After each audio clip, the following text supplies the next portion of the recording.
Hello and welcome. Okay, so for the previous section, we went through how to actually purchase a cryptocurrency. For this next section, we are going to go through how to actually send it back. So we're going to go there, and this is more or less the Ethereum that we purchased. Now we want to send the money back to our account, our card. So you want to go back to the cex.io website and you just want to go to finance. So you're going to scroll down to Ether, okay? So you want to deposit. So you want to send it back from your platform. You want to send it from your platform to Ether. From your platform, you want to send it from your platform to the CEX website. Okay, so let's just say we want to continue. Okay, so this is more or less, this is the code that we need to use. So you just need to copy that. Okay, and then we are sending this time. So we're going to click select.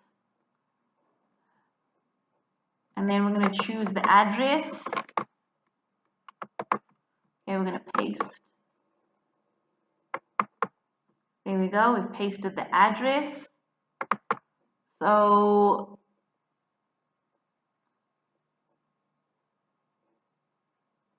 let's just say we want to transfer 0.1 Ether.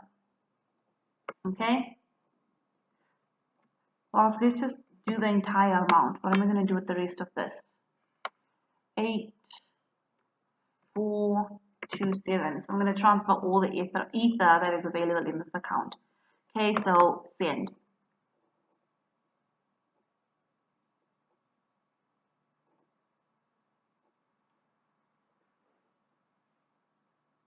Okay, and we're going to confirm.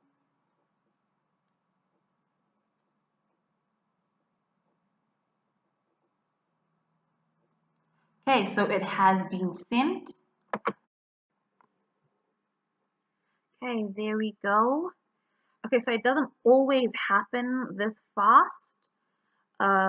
Sometimes it could take 3 to 4, 5 minutes, depending on how long it takes for them to, um, decipher the code for the transaction. Okay, so now Ether is now in our account.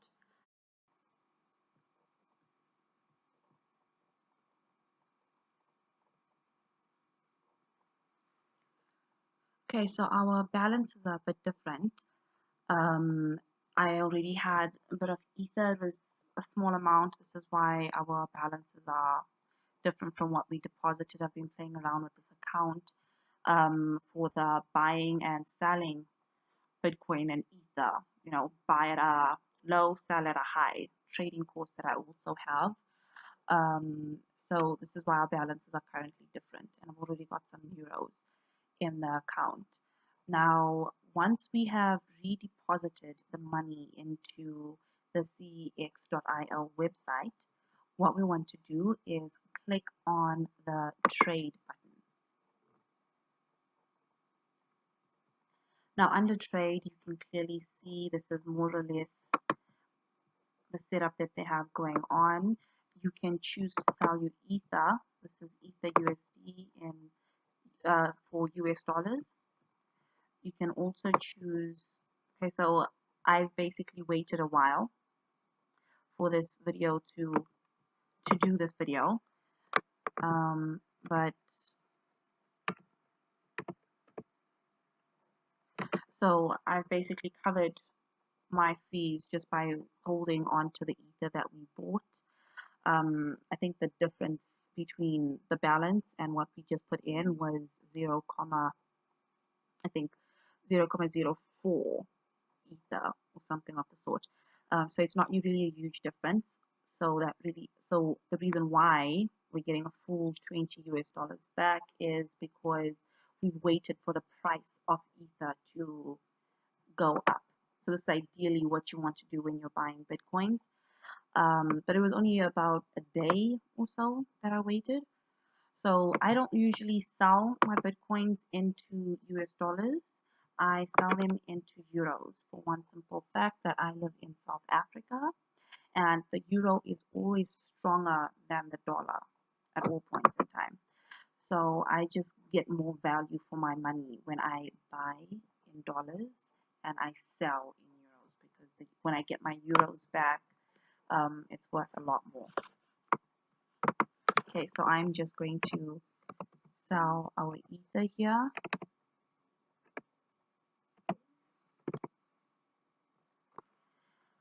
Okay, so you just more or less want to put in the balance because I'm just going to exchange the entire amount.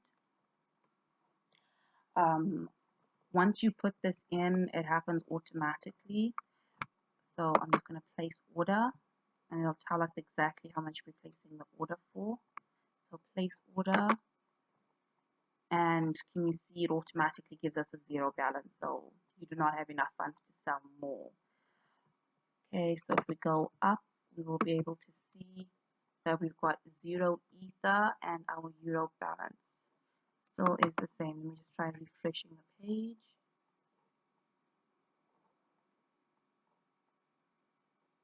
Okay, it sometimes does this. It just takes a minute for the actual currency to reflect in your actual account. So I'm just going to pause it just to give it a minute. Let's just scroll down and check on our trade. Okay, so that's more or less the sell order that's been placed. So we've basically got to wait for it to actually be activated. So sometimes it happens instantly, sometimes it just takes a minute for the sale to actually go through. Okay, there we go. Your order has been completed. It's been sold at that price. So there we go. We've gotten the notifications and our balance has now changed. So now what we want to do is we want to go to withdraw, because now we want to take our money out of the platform and into our bank cards. Okay, so I have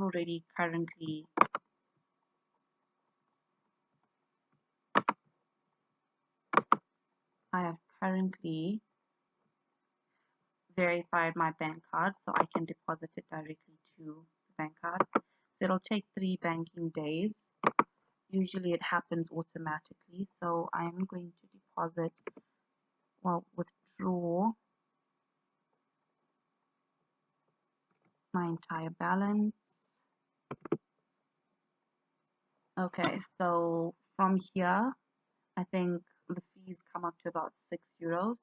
Now, you don't want to kind of be doing this on a small scale like this. It'll be a lot less, obviously, because you've got your commission and your standard 3% charge for depositing it directly into your card.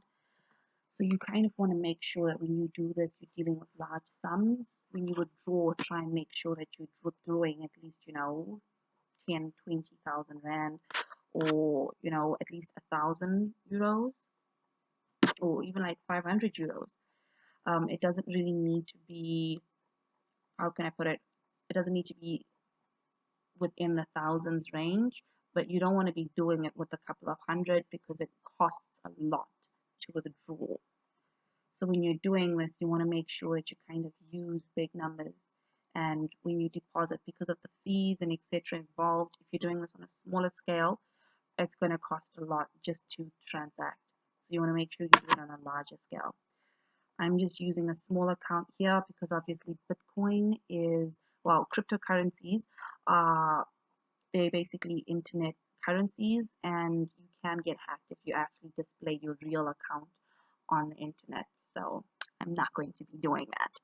So I'm playing around with this one that I've created specifically for this video. But when you do it, make sure that you actually are withdrawing large amounts so that the €6 that you're going to be paying isn't going to be affecting you that much. So let's just say, for example, we wanted to withdraw €1,000. Can you see the fees aren't that bad? It's about $35. 35 euro. So it's really not bad. And if you're withdrawing 500, that's $20. So the fees aren't really that bad, especially if you're paying for the convenience of having it deposited directly into your bank account instantaneously. And it also helps in terms of making sure that your money is saved in a different currency.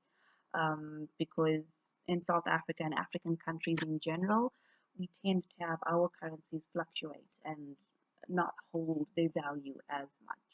So you're more than likely to make more money just on the fact that you're holding a foreign currency. Okay, so I am just going to place my withdrawal request.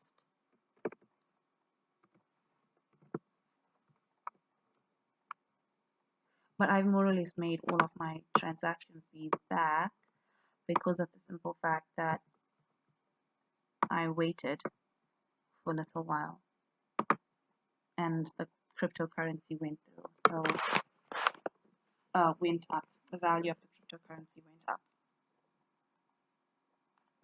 They've now sent me a confirmation code.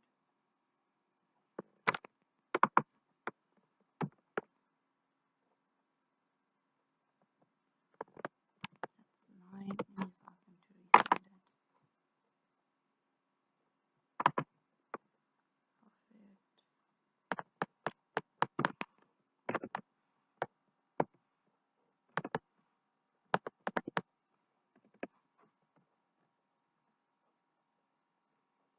Perfect.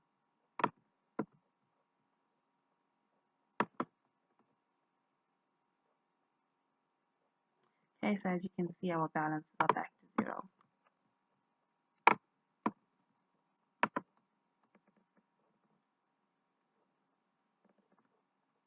And voila, you have successfully withdrawn from your account. Just a few side notes. The minimum withdrawal is 20, whether it's dollars or euros or whatever other currencies they've got on here. You've got pounds, you've got ruby. So the minimum withdrawal is about $20, pounds, or euros. Like I said, I try to buy in dollars because it costs me less because the dollar is a lot weaker than the euro. And then when I sell, I make sure that I sell out in euros because I get a lot more value for my money if I'm selling out into euros. It just helps working on an international platform because of the fact that you benefit not only from, the Bitcoin and the Ethereum and all the different cryptocurrencies increasing, you also benefit by, the exchange rate being so high. Whereas if you were using a local platform, something that actually trades in rands, you completely remove the benefit of trading or doing business in a foreign currency. So you get paid significantly less. Okay, so I think that's it. And I really hope this video has helped. If you would like the course on how to actually just buy at a low and then sell at a high, you're more than welcome to subscribe to it. It is also on the Rio Rich website. Thank you so much for tuning into this video. Bye guys.